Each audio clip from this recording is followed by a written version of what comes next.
Hello, hello. And we are live. Welcome to Divine Honey Podcast. I am your host, your friend, your daily inspiration, Tamika Johnson, and thank you for joining.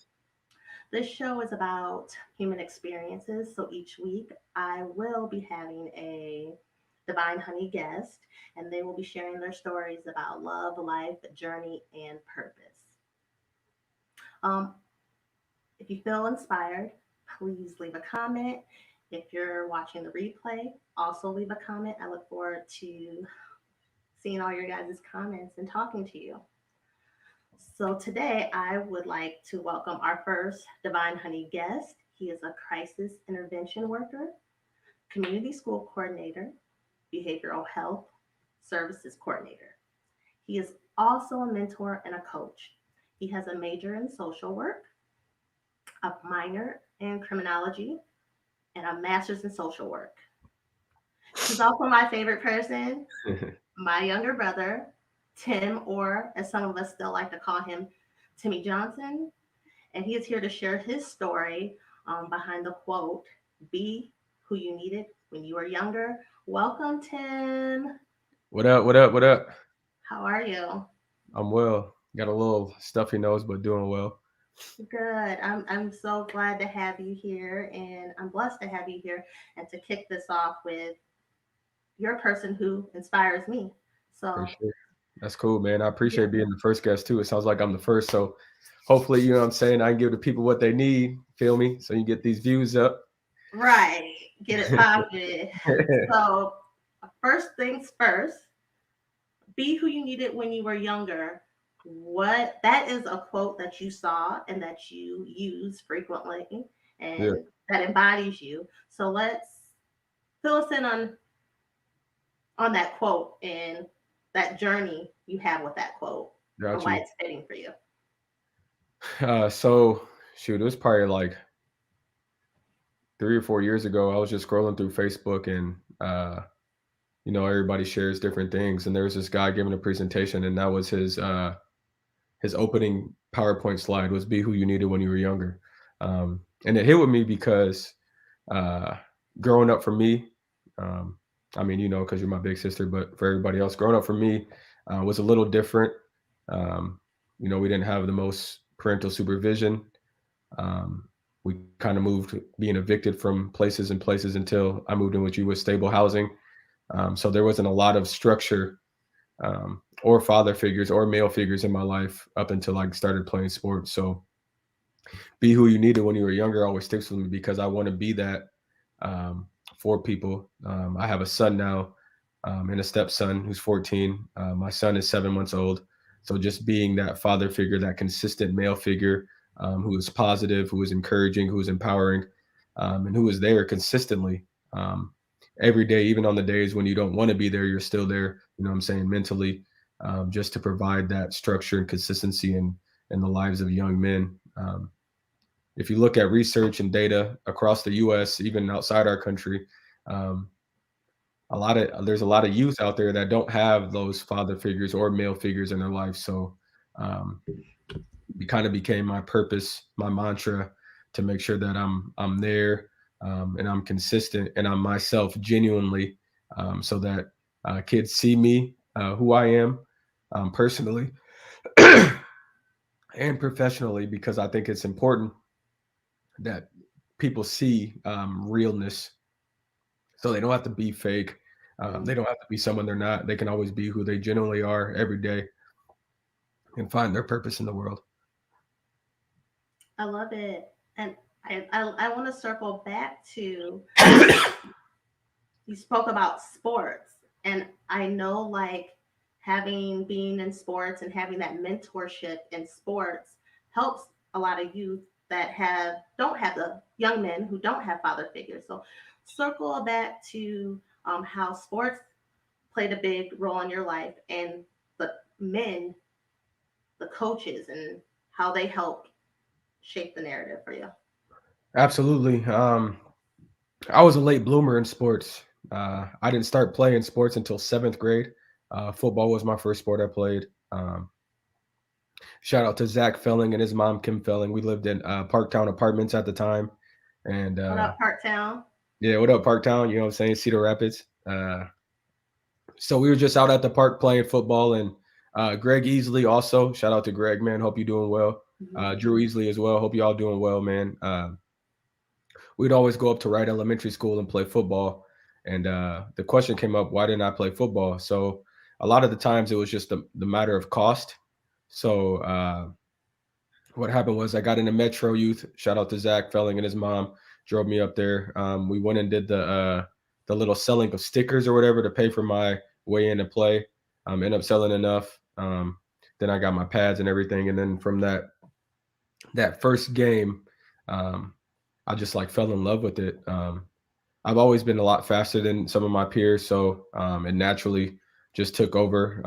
I watched a lot of WWE wrestling, so all of my tackling style came from watching Bill Goldberg. I don't know if there's any WWE wrestling fans out there, but he's the best wrestler to me. Shout out to The Rock. I like The Rock too, but Goldberg was how I learned how to tackle. So I played running back and middle linebacker, weighing at 103 pounds. It was crazy. But yeah, seventh grade, then eighth grade, our coach was Mr. Frana. Mr. Frana took into me a lot, helped me out with some costs and things like that. And then we jumped to high school. Tim Lewis and Kyle Knock. Uh, then were my guardian angels at Kennedy High School. I don't know if Coach Lewis still coaches at Kennedy, but I know Coach Knock is still there. Shout out to Coach Knock. And yeah, they just took off. Moved up right away. I played as a freshman. I played on the sophomore team, and then as a sophomore, I played on varsity for 3 years. So that was kind of like my way to navigate. And then also they would just keep me out of trouble, make sure I had everything I needed as it came to the sport. And then if anything needed help at the house, rides, pickups, all of that, they were there to support me. Um, yeah. So That's amazing to have those, strong male figures, and that's why sports is so important. Um, I want to know about the transition into college and how did you know what your purpose or what you wanted to do? yeah. So I knew that because of all the help that I got around middle school and then into high school. Shout out to Hervey too. I haven't spoke to Hervey in a while. Hervey helped out a lot. Him and Taylor. I would stay over there back in high school quite a bit too. But transitioning, I always knew I wanted to be helpful of some sort. So I originally majored in elementary education. Mm, So I thought being a teacher was going to be my best way to reach kids. Also, there isn't a lot of black teachers. I don't even know if I even really had any black teachers other than coaches at Kennedy or at Harding or Hiawatha. Not that I can remember. Um, And for 1 second, for some of you guys don't know, we're from Iowa, just to set the stage. oh yeah, yeah, Cedar Yeah, so Rapids, Cedar Rapids, we're Iowa. Cedar Rapids, Iowa. So we're in an area. He's a young man in a predominantly white area. So Yeah. the challenges of So that. So, yeah, yeah, yep. Born in Clinton, moved to Cedar Rapids, Des Moines, back to Cedar Rapids. Uh, but yeah, there wasn't a lot of blackness. So I was like, man, maybe I'll be a teacher. Let's try that out.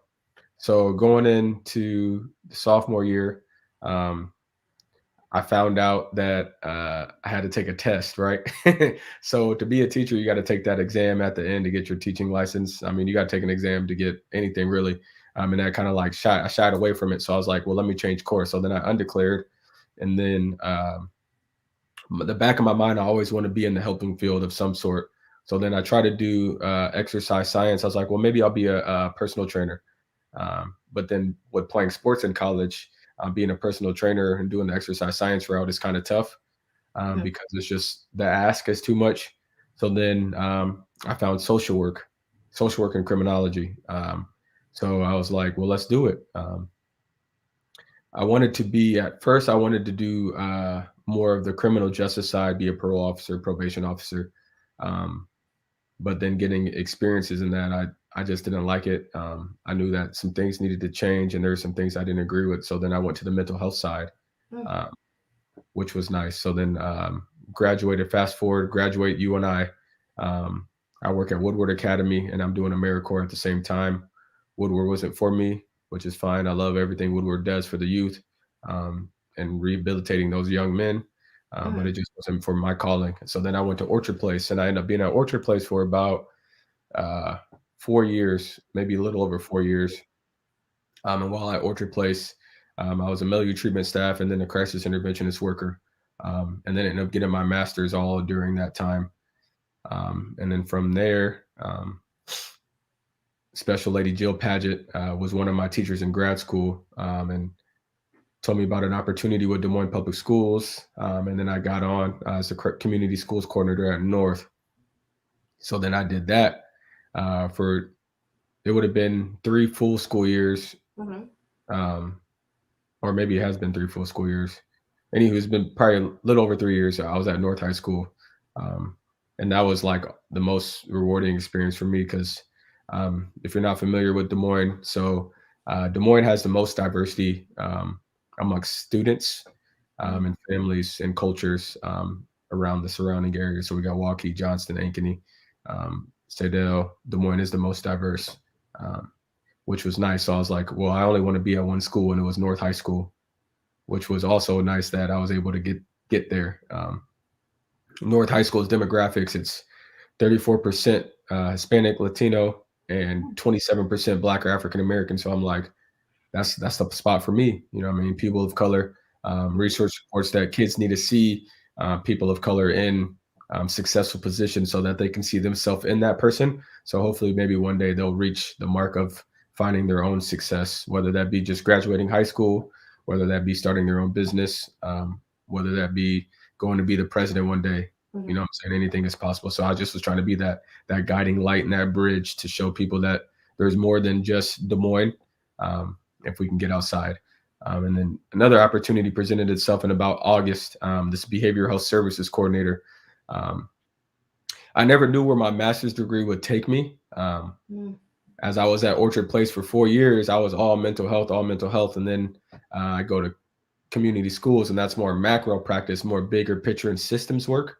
Um, so now I'm back over a whole entire school district, providing mental health services, school-based therapy, help supporting groups being ran in schools, coordinating of CPI, so de-escalation and other things like that. So I'm busy now, which is nice, and I feel like the change can be impacted at an even higher level than just being at one school. Now I can help support all the schools. Oh, that is amazing. Another thing I did want to add, like with some of your roles, at least up the last three, you are a referral. Yeah, Or yep, so that's a blessing. Someone saw a light in you and you were referred. So those are I wanted to add that in there. But I also wanted to ask you a question about with when everything happened, it's been a chaotic 2 years. And everything kicked off with the pandemic and George Floyd. And I really admired how the youth got out there, right? yep, They were bold, and your students, and as a teacher, a mentor, you were out there with them, not only for the cause, but you were protecting them. yep. And just talk about a little bit about that experience as being going over and beyond as a teacher Yeah, so or educator. yeah, yeah, absolutely, man. We call teachers, Yeah. educators, whatever you want to call it. I've been called administrator, what I mean? So it's just whatever hat you got on that day, that's the hat you're wearing. So going back to when all that stuff was happening, we wanted to provide a positive outlet to allow the self-expression of students. We're all about student voice in Des Moines, but sometimes that student voice can be misguided. So we just wanted to try to provide some kind of scope so that law enforcement and those things don't get involved, because here in Des Moines, and it happened everywhere. Um, you had a group of kids that came out from 5 p.m. to about 10 p.m. And that was Mhm, more of like the quote unquote positive protesting, where we're marching, and we're keeping the peace, we're keeping calm. There's an agenda. We're talking mhm, to people, we're meeting people, trying to make negotiations happen. And then you got a more rowdier crowd that would come out from like 11 to 1, who would be a little bit more destructive. And sometimes that would outshine what the positive work that was being done. And I was mhm. trying to be there so that I could see and create my own narrative of what's happening, because the news will give you another narrative of what's happening. And I just want to be able to see that and be able to go and report back to um, people in Des Moines or any person that I encounter, so that I can let them know, like, no, that's not true. That's not true. You're seeing something off the news, but you weren't there in person. So there's two different stories that are being created. And then just for myself, it's good for the kids to see that, I think a lot of times, working with kids, not necessarily saying they don't remember as being black, but they see me as an authority. So sometimes Mm, it's nice for them to see me outside of that, and then also know that I do stand for them because I'm a black male myself, and I went through some of those same things that they're going through now, as far as public education goes. So yeah, it's just good to be seen. And there was a lot of teachers out there, man. There was a lot of support, which was also for the kids to see too, because like I mentioned earlier, student voice it's huge, and we need it because it's impacting them right now. I'm far removed from it. I graduated in 2008, so I'm not even in there anymore. And sometimes I mm, do forget what it's like to be a kid. We all do. We yeah. all do. We forget the mistakes we made, the hurdles we jumped, the bridges we built, the friends we made. You know what I'm saying? We forget those things because we've been removed from it for so long. So it is nice sometimes to go back and just remember that time, reflect on that time that you have, so that you can make that true connection with youth. um, so yeah. Yeah. So, okay. So be who you needed when you were younger. Tell me, what did you need? Uh like now being 30, I'll be 32 this month. Right? 32, married with a Old kid. head, Yeah, we old. You know what I'm saying? My hair's you old. we good. So you about 40, so it's whatever. Uh but I mean, now looking back, I wish there were more males, you know what I mean? At an earlier age, you know what I Mhm. mean? So like there's certain mistakes that I made, and luckily, I do like to reflect, and I do like to get better. I do like to grow, but there was a lot of mistakes that I made that I feel could have been prevented if I had like more of like a one-on-one, maybe a father, like a true person that I could, you know what I'm saying, call when this Mhm. is happening. I got this many schools talking to me right now. I don't know what direction to go. I Mhm. got this happening right now with this person. I got that happening with this person. Let me get someone that I can talk to about, Mhm. that's a male, you know what I'm saying? Because Yes. you were there for me 100%, but you know what I'm saying? Yes. It's different when you have a But conversation with a male from a female. mhm. So that's why I try to strive to be that outlet. Like, call me whenever you need something. You know what I'm saying? If you need a little bit of change for the prom or a dance or something, I got. You know what I'm saying? Like things like that. You know what I mean? That are there, and just having that man to man conversation, because it's hard to learn how to be a man when you don't have a male to role Mm. model that for you. So a lot of my ideas and ways of thinking came from watching it on TV. Because Mhm. that's what men would do. So like I didn't really have no real way about the direction and when I'm dealing with certain things or handling business in certain ways, because it was all self-taught essentially. So I do challenge men that are watching this, men and your family members, a friend of a friend. If you see that there is a child, a young man that doesn't have that father figure, I challenge you guys to step up because this is a community. It is. Takes a village. It takes a village, and I thank all the people that helped, with you because it took a village. And I'm so grateful you had that support of people at school, your coaches, friends, Hmm. the parents of your friends, Yep. a true blessing. So the Johnson family greatly thanks them for for what you did for Tim. But so yes, I would challenge that we all have to step up because it takes a village and it's a community. And So I would even add, just to piggyback that, I just dose it too. Like it doesn't have to be like a big time commitment. You know what I'm saying? It mhm, could be like a once time a week. You know what I mean? One time a month. Um, just opening a door so that a relationship can grow and prosper. You know what I mean? Because there are a lot of youth here in Des Moines. That's where I'm at. So that's what I see directly. Who mhm, are just I'm not even gonna say they're misguided because you know what I'm saying they live in life too, just like we are. You know what I'm saying? right. But just to have someone that's there to support them and let them know that I got your back too. You know what I mean? Just by saying I got your back is enough. Just saying that I love you, I see you, I'm here for you. is enough. You know what I mean? It doesn't have to be you come and give all of your time because everybody is busy, everybody has their family, everybody has a lot of things going on. But it's just, you know what I'm saying, opening the door for something that could be something great. You know what I mean? You never know. A little goes a long ways. Absolutely. I do ask this, what would you say to young Tim? Timmy. He would be Timmy. Damn. Right now, Yes. I'd probably say you should have worked harder. Um, you shouldn't have been cocky too fast. Um, and you should have listened a lot more. When you're so at Kennedy, you know what I mean, people got you thinking that you might be bigger than you are. Your friends might got you thinking bigger than you are, but just humbling. Like I've gotten a lot closer to God, you know what I'm saying, and understanding how he works, understanding that I can't do nothing without him. Right. Um, and it's humbling to know that. And that wasn't the message that was given to me growing up. You know what I mean? We were a part of the church. I didn't understand the church. Mm-hmm. You know what I'm saying? It was a little bit more chaotic than I even it was more structured than chaotic, but to me it was chaotic and structured. You know what I'm saying? So Right. um, I just didn't understand those things. So I would just tell young Timmy, man, be humble, man. Use everything as a lesson. Learn, listen, actually listen, um, take advice, and don't do too much. Being married to my wife now, Bree, she's helped me see that.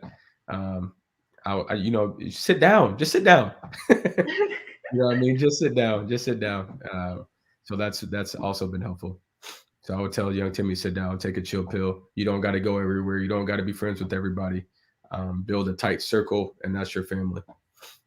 I love it. What would you say for, because you're a father now, you have Kingston, you have Landon, and what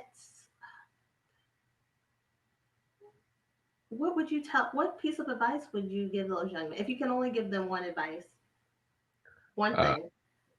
take a deep breath. Hmm.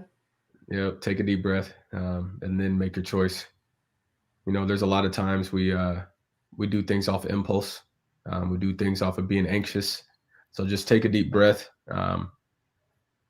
breathe in, breathe out, and then try to find your center again, find your focus about where you're actually at and what you're doing. With that, how has fatherhood changed you? Um, family. I mean, family's always been important, but now it's even more important. Um, and then I want to make sure that I'm there, not only like mentally or not only physically, but also mentally. Like I've been reading the book "What Happened to You." Mm. It's by Bruce Perry and Oprah. Actually, Bruce Perry is a world-renowned psychiatrist, and he like majored in microbiology. He's a doc, like he's just like a smart human, understands how the brain works and also how trauma impacts the brain. So he has a lot of different perspectives that I like to tap into when I'm struggling with trying to work with somebody or different things, because trauma and stress impact so many people. We can also be resilient at the end of the day, um, which is nice to know. But yeah, like I forgot what the question was. Sorry, I just went on a tangent. Oh, geez, Oh, how has fatherhood changed you? Oh, yeah. So just being there, man. Um, we have a biracial son, and a white son. So just making sure Landon has some culture in his life, and then also making sure Kingston has culture in his life too, because cultural proficiency affects everybody. It does. You know what I mean? It does. So just making sure they both have the right knowledge. Bree and I are good partners, a good team, and we're able to communicate with each other very well about different disciplines that Landon needs at 14 and what Kingston needs at 7 months. Um, and then also just maturity, you know what I mean? Hmm. Now I really get to sit down and just take in the time that I have with him as he's growing. They say to cherish this time as much as possible, and I'm now understanding what people mean by that. We're watching him crawl every day. He's starting to stand up. Now he like recognizes me, which is super cool. You know what I'm saying? He asks for me, which is Oh, dope. So it's a rewarding thing to be a dad, 100%. I love it. So I do want to know this. Have you became? who you needed when you were younger? Have you become that person? I would like to think so. I really would like to think so, but every day I grow and I challenge myself through reflection to Mhm, be better than I was the yesterday or the day before. mhm, Because not everybody's perfect. Some mhm. days I'm gonna come and give you 70%. Some days I'm gonna come and give you 100%. Some days I'm gonna come give you 50%, so that I'm keeping track of that, so that I know. I just had a kid text me that he finished his financial aid. When I was at North, I did brother to brother. It was a mentoring group, and I had about 17 kids in there, um, Hispanic, Black, and white, who are a part of it. And most of those kids are seniors now. So the biggest thing is making sure, even if they don't want to go to college, it's just getting that financial aid piece done. And I think I got about, um, I didn't get them, but because they want to do what they want, what I'm saying, and Mhm. I've been pushing that since they were freshmen. Um, about 10 of them have gotten it done, which is awesome.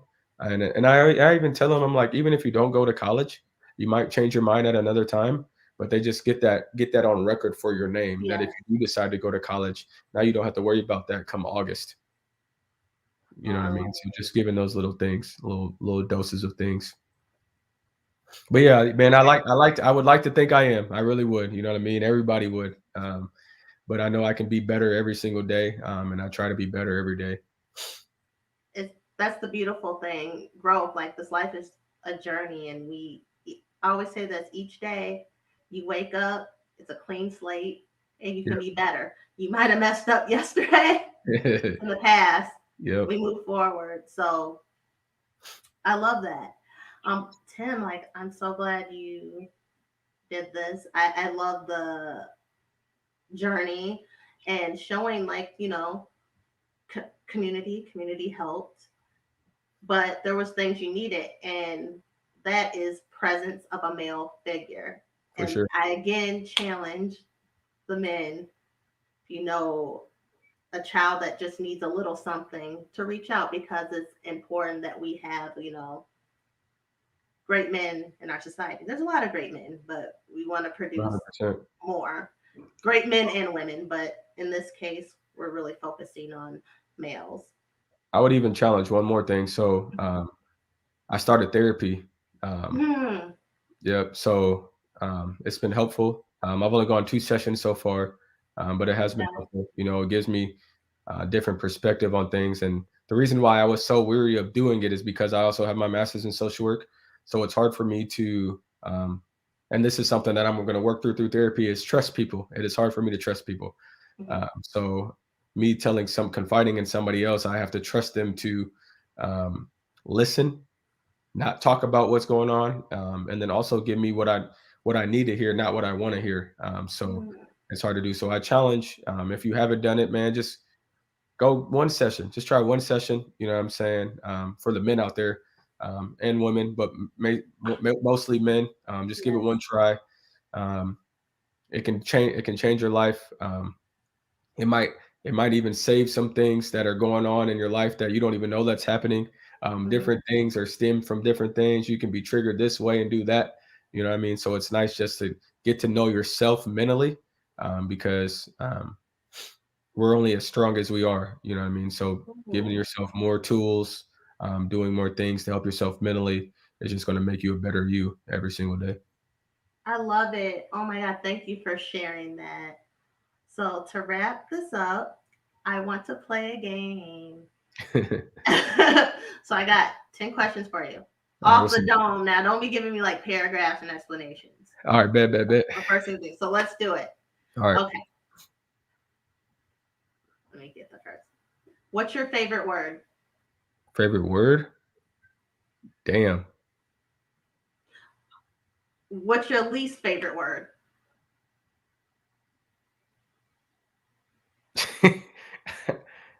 uh, when people are like, Okay, that's a good one. unlike two of them. Okay. What would be your theme song?